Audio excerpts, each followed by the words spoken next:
Tom Strong has some great stories under his belt. Maybe you're new to this science hero and you'd like some recs. Maybe you have your faves and you just want to chat about Tom Strong. Maybe you just like things compiled into a digestible list-like format. Whatever the reason, I'm glad you're here to discuss the must-read Tom Strong stories. We've got 6 of them, although some have multiple issues, so you're getting a little bit more. Although some are also mini stories from inside of issues, so in that we are getting less, so I think it evens out. Now these are going to be from the main run, so issues 1 to 36. That's because if I expanded to mini series and crossovers and later outings like the Terrifics, this would balloon. That can be for another time. There's already plenty to talk about with the ones we're going to spotlight. I'm Sasha, this is Casually Comics, and we've already done an overview of Tom Strong. So if you missed that, need a crash course in the character, I'll link it down below. And if you're not familiar with Tom, well, maybe what you hear here will make you want to learn more. Last side notes. I want to do the best before we do the worst. Now, of course, miles will vary on what some feel are the best or must-read stories. So if you've got some different top picks, I want to hear them. Or if some of the ones that end up here end up being your worst, I want to hear that too. But for now, let's get to it. Number 6. From issue 14, the space holiday issue of 1955, where Tom and his family go on adventures in space for a little vacation that ends up not being the most relaxing trip they've taken. For our purposes, we need the second story in this issue, The Land of Heart's Desire, written by Alan Moore with art by Chris Sprouse. Now this story takes a familiar concept of Pleasure Planet and the idea of be careful what you wish for, and it creates something unique in that cautionary tale by playing with the malleability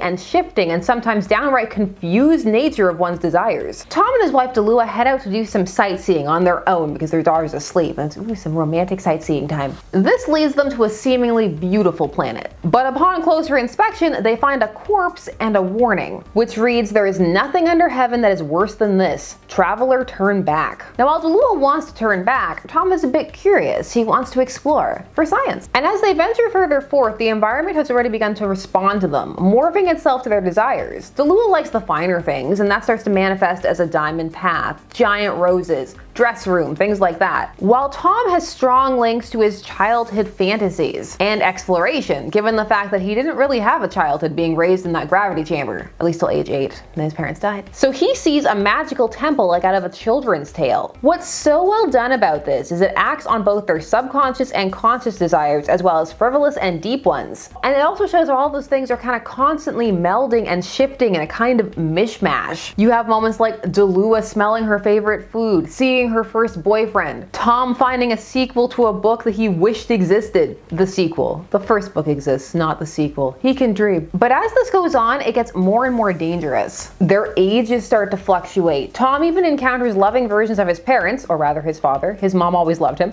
and it causes him to regress to a baby, since one of his key desires is a loving childhood. It makes one interrogate what is one's core desire, as that can change, and his and Delua's desires at points, depending upon what part of their life they're thinking of, don't match. I'm around 20 years old, it's just how you wanted me, and here we get what we want. And what did you want when you were 20, my big jungle genius? Greta Gabriel, but you're gone. You were taken from me by Dr. Permafrost. Not here, Tom.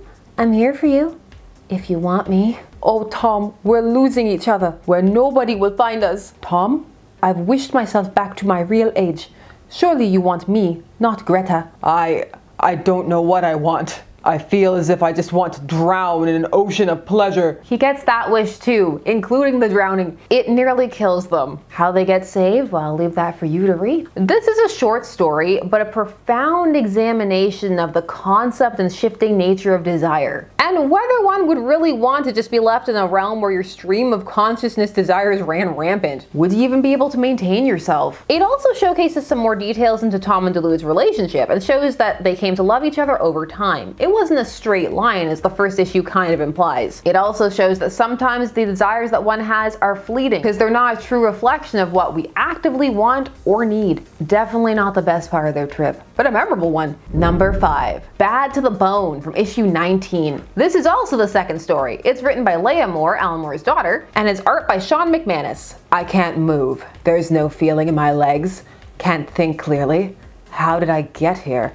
There's no pain yet, but I think I'm hurt. I think I'm hurt badly. This is not a story about Tom Strong, but about his arch nemesis, Paul Dorian Savine, science villain. And most importantly, it's about his death. This story is about Savine's demise, which occurs in his quest for eternal life. Isn't that always the way? It has a disjointed and confused narration that slowly unveils just what Savine was trying to accomplish in his last moments, and how really he was a bad person up until the end. And also how his own actions led to no one coming to save him and him not getting the type of eternal life he was expecting. There's just something eerie and unsettling about this issue as you sit with his slowly decomposing corpse left alone for seemingly eternity with his thoughts. But it's also fascinating because you sit there and watch him lament the end, but not the choices that led to this moment. He even views the fear that he caused during life as respect, which was something he sought his entire life. Ironically, the Temple of Everlasting Life was within his grasp at the very end. But that is not for him to know, and yet he would gain a clarity post-death. You would see that when he comes back in ghost form at the end of the world. Love Ghost Savine. But for the moment, it's left on a more haunting note. This is my end, and it perplexes me. Why did loyal Omar send me to it? I am Paul Dorian Savine. I am the greatest mind of my generation, and I am left bewildered. There is no temple. There is no fountain. Nothing but the eternal sounds of the shifting sands. The wind across the dunes. This is a strong one because Savine's death has been referenced a couple of times by this point in the series, and he's integral to Tom's backstory. So to see this end after seeing him so vital in so many adventures leading up to this, it just hits hard, especially with what's to come for him and Tom. Bonus points for the story having the header, Tom Strong's nemesis Paul Savine. Very Superman's pal Jimmy Olsen, or Superman's girlfriend Lois Lane. Noted and appreciated. Number 4. From Tom Strong issue 10, Tom and his Phantom Autogyro, or as I prefer to call it, Tom Strong Visits the Realm of the Dead. This one is by Alan Moore with art by Gary Gianni. Now this story is the first one in the issue, and this one changes up the format and is written like an illustrated novella rather than a standard comic story. In it, Tom takes a necrogyro to visit the realm of the dead. I was about to say land and then realm, so it kind of just became an odd, twisty, trippy word. This is an invention by Foster Parallax, now being handled by his son Fingal post his death. This story marries the art style with tone beautifully, and it's as if Tom is wafting through the river Styx or going beyond an ethereal curtain. You really feel as if he's gone to some kind of other realm. What makes this story brilliant is the way that it subtly imparts key details about Tom's lore and his specific character history. You also have another outing with Greta Gabriel, his first love. I'll also give a shout out to the Galoka cigarette, which you'll see him smoking in the past, which is kind of a nod to the era that those comics would hail from, because everybody be smoking back in the day. But it's also a nice subtle nod to show how Tom has changed over time. But one of the most important things we get to see in this issue is we get to see Tom's complicated feelings towards his father, Sinclair Strong. We also get to see his worship of his mother, and also seeing that his mother was in a relationship with Foster Parallax and that did not end the best. And that's because of his father, Sinclair. I mean, also his mother, but largely his father, butting in, trying to steal. Mr. Steal Your Girl. We also see that inside this friend group that his parents were a part of was Nancy Savine, Paul's mother. They're all part of the same social circle, which has deeper connections than Tom yet knows. Sinclair Strong, in evidently sparkling form, his audience, Foster Parallax and Susan Whitaker, stood arm in arm, both listening with rapt attention. Although of the pair, it was the woman that seemed most enthralled. She seemed to catch her breath and color at the taller scientist's every gesture. Tom Strong understood with sudden certainty that Susan Whitaker, his mother, had been the betrothed of Foster Parallax. His father, Sinclair Strong, more handsome and assured, had clearly stolen his best friend's intended bride. We also see here some of the hints of Tom's emotional wounds in that he's so caught up in seeing his parents, particularly his mother, that he tries to get off the machine to go talk to her. Even though she's not really there, it's just a past echo. What he's seeing are just vestiges of things that have been. "What did you see, Tom?" he was saying. "Did the dead have any messages?" "Yes," said Tom Strong. "Leave us alone." Across the airstrip, off amongst the cable car-webbed spires of old Millennium, the living were yawning and arguing and making love carelessly, as if they had all the time in the world. They followed this experience up with Tom visiting a fun anthropomorphic animal world, where he meets Warren Strong, his bunny counterpart, who appears several times, which I'm only mentioning because, well, it's fun, and we need some fun after that. But also it ends up being a core detail for a story we're going to feature later on. But first, did someone say secret Nazi son? You didn't? Well, that's too bad. Number 3. Now, to talk about this, we're gonna have to break it up a little bit. We're gonna be looking at issues 6 and 7, even though the introduction of the mother of our secret Nazi son comes in issue 4. That's the issue where Tom gets raped and introduces Ingrid Weiss. So you need that for backstory, but the more compelling issues are issues 6 and 7. We'll talk about how the assaults on Tom are handled more on the worst list, but for now, onwards. So many cool things happen in these issues. First, the seeming return of Tom's arch nemesis, Paul Savine, which leads to a throwback by Alan Moore and Dave Gibbons in issue 6 detailing their first encounter. Told as a Silver Age homage tale, it's a nice return to a classic form of storytelling, even if it still has a modern bite. But things like Greta Gabriel hit a little different when you know that they're meant to be an homage to the Silver Age. And of course, she's a reporter. Who wasn't? Were you allowed to have another job if you wanted to hang out with superheroes? Maybe a professor? Perhaps a nurse, but your choices were limited. Now, several of the details about Tom's first encounter with Savine will come back around, and what seems like a little cliched outing will end up being played with in a fun way. Lots of things will matter, like there's a newspaper that's been saved. That's gonna end up mattering later on, because you can actually read the article, and it's worth it to read those when they pop up, because when we see some later on, you're gonna see how cleverly the different perceptions about Tom play into it. There are so many little details. It's really great. But now, for some Silver Age shenanigans. You must stifle your yawning at the sight of my phlogiston accumulator, able to distill the liquid form of heat itself. Shackle our guests within the heat-proof tank. They'll get the best view of the process from there. Phlogiston? The thermal fluid? But there's no proof that such a substance even exists. Ah, then you have nothing to fear, and nothing shall pour from the spigot above you save pure scientific conjecture. Farewell, Mr. Strong. It's been brief, but most interesting. The heat from that sass is what's going to kill Tom. How dare he say that his invention didn't exist? Who does he think he is? I like how there's that extra layer of offense there because they're both scientists. Now, this is more than a fun retro adventure. It's also used to showcase the difference between what's going on with Tom's current predicament. Even he notes that Savine's methods seem a little different. And also the tone and cadence of everything going on is a little darker, and that's gonna matter for the end of this story. But all of this is leading up to our reveal that Tom has a son, Albrecht, and that son has been raised to hate him. And yet, Tom's need to be a better father than his father very quickly kicks in. Albrecht, listen, I can imagine how your mother has raised you, the things she's brought you up to believe. You must understand, she did all those things because she wanted to hurt me. She's used you as a weapon. Now it seems that without my knowledge or consent, I'm your father. I want you to know that there's a better way to think, a better way to live. Perhaps you'll let me show it to you. What do you say? Punch to the face, that's what he says. How dare you try to turn me against my mother? How dare you? Albrecht thinks his father is pathetic, and it is partly because of how he was raised, and that philosophy then plays into how he views his father's marriage to his wife Delua. Interracial marriage? Albrecht's not a fan. The Third Reich doesn't like that. Tom's race factors into how he is perceived by both certain characters and Millennium City itself in ways that shape the narrative behind the scenes, and it also draws attention to the type of wonder from the jungle narrative that was popular in the Golden Age, even if it's being lovingly explored. It also acknowledges that there are certain kinds of worldviews behind that, and that's going to be interrogated a bit later on. We'll get to in the later story. There are all these kernels, you see? That's why we're trickling down with the kernels. Now, as for issue 7, which is tied directly into 6, we get some very fun moments, like getting to see Albrecht in the future and that he's still going to be a problem that Tom and namely Tesla, his half-sister, are going to have to deal with, because he's still going to be terrorizing them. And there's this one panel, it makes me laugh just because of how he's talking just like a regular bratty kid, even though he's regularly trying to take over the world and rewrite history. I hate you. You always do this. You never let me do anything. But now you're going to pay for how you treated me. God, Dad. Just trying to bring back the Third Reich. Why don't you ever let me have any fun? You're so mean. In all seriousness, Albrecht's racism towards his sister and just his family is uncomfortable, as it should be. Back in the present, you do get a very satisfying confrontation between Ingrid and Delua. I am Delua Omotu Strong, Princess of the Ozu. You have transgressed against my husband, against my family, against me. Get up.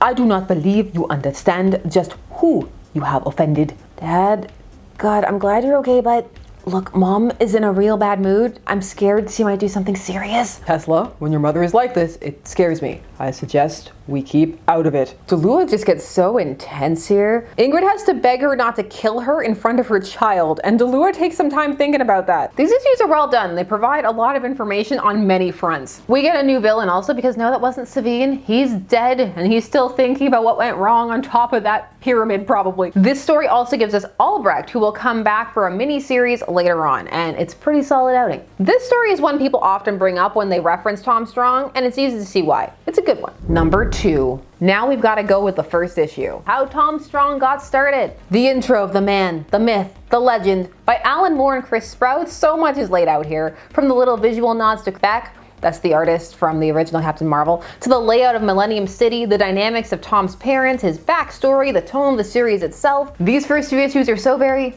strong. Sometimes a series takes a while to find itself to get on its feet. Not Tom Strong. Right away it's compelling. From his parents getting shipwrecked, the seeds laid of Tom's mom's affection for their deckhand, to the construction of Newman, the pneumatic man, Tom's near disastrous breech birth, the fact that he's named after the aforementioned deckhand, his isolation from the Ozu, the entire Ozu language, his isolated upbringing in the gravity chamber until age 8, his parents' death, his adventures in America battling Savine, all laid out as a story being read by a Tom Strong fan as the real Tom Strong does battle outside his window. It's fun, it's emotional, we talked about it at length in our Tom Strong video. It's foundational, and if he's a character you'll like, this will get you into him. As mentioned, there's so much attention to detail, just the fact that the Ozu language is something that if you feel like it, you can take the time to translate what they're saying. They also do that with the subterranean people language later on. It's a great start for the series, and before we get to our number 1 top position of must read, some honorable mentions. Just in general, we gotta take note of the various art homages throughout, particularly in the first story of issue 14, and then we have issue 13, which features heavy nods to that CC Beck art style. Story-wise, we have issue 24, the return of Greta Gabriel, who was not as dead as Tom had previously assumed, but was significantly altered. There are so many interesting and fun things about that story. The fact that both him and her now need to navigate how much things have changed, that he's moved on, he's in love with Tallulah, he has a family. For her, it's still where they left off, where they were still together. But there is a part of him that still loves her. He remembers her death day every year and he would go and leave flowers. My big question is, why is the statue that was placed here topless? I'm just saying that if I mysteriously vanish in a Silver Agey fashion, please give me a covered up statue. That's all I want. That, and I would like a statue in the first place. Issue 28, I, Newman, the lamentations of Tom's robot butler as he struggles to keep his promise to the dying Susan Strong to make sure Tom never suffers, and how he comes to the conclusion that maybe that means that Tom just has to die? Issues 29 and 30, which we discussed in the Tom Strong's word balloons are larger and have a stronger outline video, which is a detail that adds rich layering to the whole series. Now, as for the story itself, it's a well-handled reverse isekai plot of Tom in the real world, in quotes. It's treated quite seriously, and the fake-out pre-reveal for his fake grim backstory really highlights the differences in modern, in quotes, comic stories versus Tom's tales. Of course, we gotta go with issue 36, the final issue, the Apocalypse issue. It has key details and reunion between Savine and Tom, which is very satisfying and plants interesting seeds for when you reread the series and introduces the concept that really you should read this more than once because there's so many things you're gonna pick up on the second or third time through that you didn't the first time. Also, it ends on a very optimistic and cheerful note, despite the world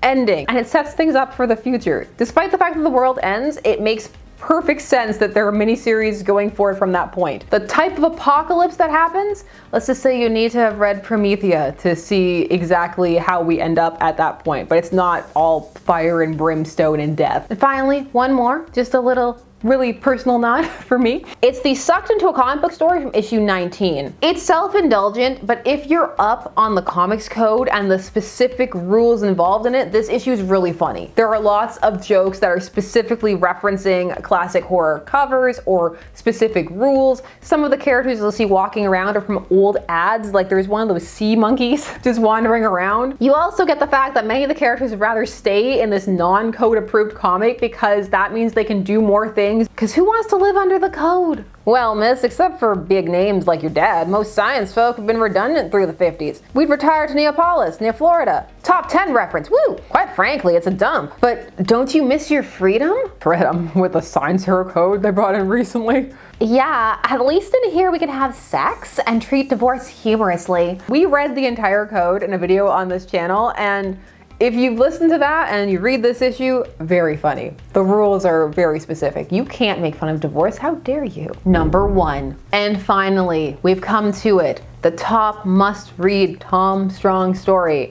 The alternate universe that retells Tom's life from a different perspective, how Tom Stone got started. I'm very excited. This story is a masterclass in alternate universe stories. Anybody who's trying to write an alternate universe story, I know that's a bold claim, this is a bold statement, but look at this one because it does everything so well. This is a story where every detail seated before it matters and impacts how the characters interact, and it all makes sense. It lets you question Tom, his methods, whether his reality is better, everything. And it manages to make you care about Tom Stone and his relationships in a very small amount of time, just as much as you care about main Tom, and that is a feat. The framing device for this tale is a mysterious woman has broken into the stronghold looking for a device, but she's been stopped by Tom. Now, we know who this woman is right away, but the story is gonna build up to the reveal. Now, for the time being, she's telling Tom that the timeline has been split and that needs to be corrected, and that for that to happen, his mother needs to die. We now get to go back before the ill-fated trip to the Caribbean, the one that leaves them shipwrecked and where Tom is born. We get even more details about Susan. We get to see her break up with Foster Parallax and him giving her a necklace with a substance called chromium. We also get to see this from his mom's perspective this time.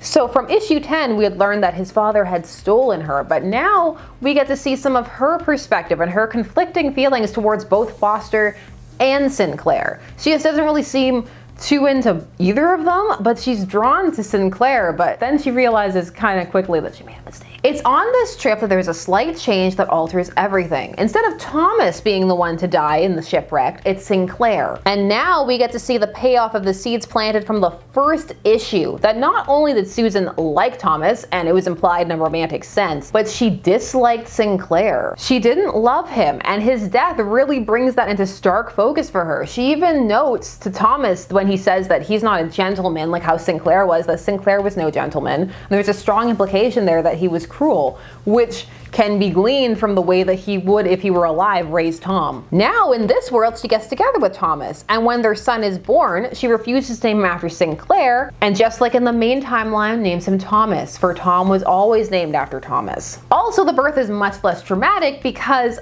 unlike Sinclair, who didn't really look around and was so arrogant as to assume that they were the only people there, Thomas made contact with the Ozu. And also, there's no pressure chamber. There's none of that. They have Sinclair's notes, and little Tom Stone will study those and come to learn about science in that way, but he's also going to be raised by the Ozu, among other children, among people, and by two present loving parents. So he's going to learn a lot of social skills and come to be a very empathetic person. And Susan is going to have a much happier and less isolated life. Now, Tom still goes out to America, and here his mixed race really matters. We once more get to see a newspaper article about Tom, but this one about Tom Stone has a very different tone, belittling him and also being, well, flat out racist at times, whereas the one for Tom's praised him. And the juxtaposition between the two reactions does a good job to highlight the different attitudes towards them based on their race, and showcases how racism is part of what Tom Stone must fight to be accepted. His parents didn't even want to come back with him because of it, although they will come back later because Tom Stone and his activities will make the world a more accepting place. It's a very subtle shift, but an important one.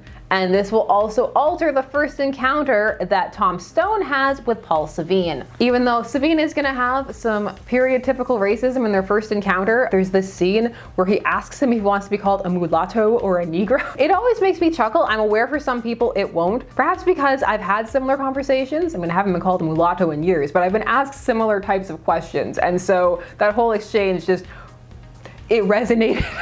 To clarify, because online you always need to clarify, I'm laughing at what I view as accurate depiction of an awkward encounter when someone trying to be correct ends up being equally or more offensive, not the concept of racism or racism happening itself. You gotta be very extra clear online, lest you be misconstrued, which will probably happen regardless. But back to Tom and Savine. But Savine's coming from a positive place, and so Tom isn't offended, and he's also just happy that someone, even despite that, is treating him normally. For it's this sense of otherness that is being directed towards Tom Stone that allows Paul Savine to approach him differently, for he also feels extremely othered because of his parentage. He's a bastard, an illegitimate child. This is one factor, that and a secret that him and Tom Strong share that I've kept from you. Secret. But those two things together allow him to approach Tom Stone differently, and they end up actually forming a very close bond, a deep friendship, near brotherhood. And because they're approaching each other like people and not like science hero, science villain, Tom is able to have an actual conversation with him, even though he's already threatened the city with his phlogiston, remember? And tell him that, you know, why doesn't he just sell it to them and he'd make way more money anyway? And so the two end up teaming up, and in a way he reforms Savine, but it's not full reformation, it's more appealing to the pragmatic part of him, and that matters. All of this, of course, is because Tom Stone views the world in a much less black and white fashion than Tom Strong did, which was a result of his isolation, his parentage. All of those things are coming together. See, it's layered. There are so many different reasons you could pick at for why things are happening, but they all make sense in terms of what is happening. Now, this friendship with Savine is one of the key alteration points, but everything layers. Now we have no secret Nazi son because Ingrid wants nothing to do with Tom Stone because, again, of his race, but also because Tom Stone is teamed up with Savine. Not only are they able to stop her, but Savine is able to reform her. In fact, he's able to reform most of the science villains that in Tom Strong's world would stay villainous. He's able to sway them to their side because he has something in common with them. With Savine at his side, Greta never dies, meaning she gets to go back to visit the Ozu when Tom returns home and brings the two most important people in his life, Greta and Paul. This means that Delua, who is in love with him at this point, experiences a deep rejection because she sees that he's with Greta. It leaves her open to a romance with Paul Savine, who uses some truly sweet "would you like to come see my flying car" moves to get her. It's just so funny because everything's so science hero-y and retrofuturism, and it's still, hey, want to see my car? It's science-y. It works. Delua ends up marrying Savine in this universe, and he does love her even if she isn't properly in love with him, which will matter later. And they even have a child together who they named Tesla. Delua chose the name, confirmed. The trickle down is masterful and compelling, and for a while this alternate world seems better and you just get sucked into it. And like Tom, you're left to wonder, is Tom Strong's actually the wrong timeline? Should we be rooting for the end of this timeline? A lot of people seem happier in this other one. And yet, there are images that haunt this alternate timeline, vestiges of the other, flashes that Susan sees, and also she knows that the timeline is split, that it's her timeline that is the wrong one. Something that haunts her, especially when because of the actions in their timeline, they can no longer go back in time, which means things in that timeline are fixed. Permanent. You're torn between wanting to see how things turn out and not wanting to see everything inevitably fall apart, since so much of this world is, well, again, happier. Now, how things fall apart, well, it just starts to unravel because it's not meant to be, but also Savine becomes aware of the alternate timeline. But not necessarily of it specifically, but just that something's wrong with theirs. Why? Because of the bunny world. Remember the bunny world? The idea here is that the alternate universes maintain core details. You know, canon events, Miguel O'Hara style. And so when Savine visits bunny world, he sees that Delua isn't with him. She's with Tom, and he's a villain. This plants seeds that place him back into a more villainous headspace, which Delua at one point, even before this, alludes to Tom Stone about, that he doesn't really know everything about Savine. I mean, also she's having an affair with Tom at this point, so your wife's cheating on with your best friend, tales all this time. Now it's revealed to us what we already know, that this woman talking to Tom Strong is his mother from the alternate timeline, the mom of Tom Stone, who is now on a quest to destroy the life she loved. Also, she's trying to come to terms with this other Tom. Tom Strong, a son born of a man she did not love, who she knows led her to an untimely death and years of sadness in between. She wants to find something wrong with him. In fact, for a bit, she's quite cold to him. Why am I even talking to you? I should check which asylum you've escaped from. You're very cold, aren't you? Very little emotion in your voice. Not even anger. You poor boy. You could have been so different. This is a haunting story that leaves you mesmerized by this other world and saddened as it starts to fall apart, but also heartbroken for Tom, who once more is left in a position of only getting to hold his mom before she dies. But at least she says some kind things to him before she goes. Look, I never knew you. I never got to hold you, or can't you just stay here a little while? Can't we just talk? I'm sorry. Someone might follow me here from my world. I have to go right away. For what it's worth, I was wrong. You're not like Sinclair. You have feelings.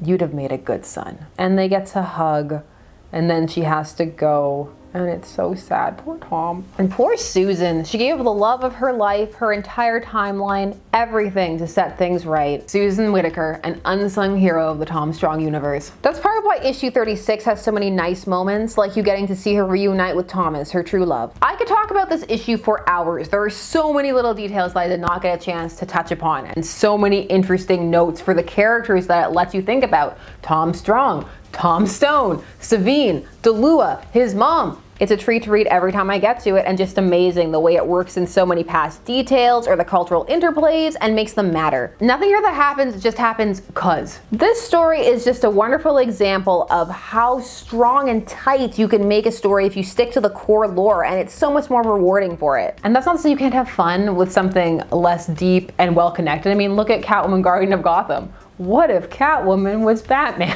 I love that issue so much. So silly. The worst part about this story is that it's followed by arguably one of the worst, if not the worst issues in the entire run. Issue 23. We'll get there, issue 23. We'll get there. You know what you did. You know what you did to Tom. Now, yes, for this story, you do get the most out of it if you've read everything leading up to it, but I maintain it's top must-read material. But those are just my thoughts, and now I want to hear yours. Do you feel like I missed anything, or that some things don't belong here? Would you alter the order? Would you take stuff off? What would you put? Are you now just really hyped for Tom Strong? I love talking about Tom Strong with you. Let's keep it going down in the comments. Keep it coming. We'll do the worst in a bit. Until then, I hope you enjoyed this format. If you did, let me know by leaving a like. Thanks for taking some of your day spent discussing comics with me. I always appreciate it, and I will see you again soon after you hopefully like, share, comment, subscribe, and hit the bell notification so that you never miss a vid. Bye-bye.